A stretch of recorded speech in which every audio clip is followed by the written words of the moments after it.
దండానికి పిండేసిన అన్నా నీ అంగి ఇంకా ఎండనే లేదురా నీ పెండ్లికి పెట్టుకున్న ఎర్రని పారాని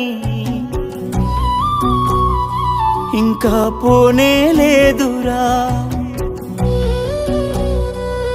వదినమ్మ మెడలను వేసిన 3 ముళ్ళురా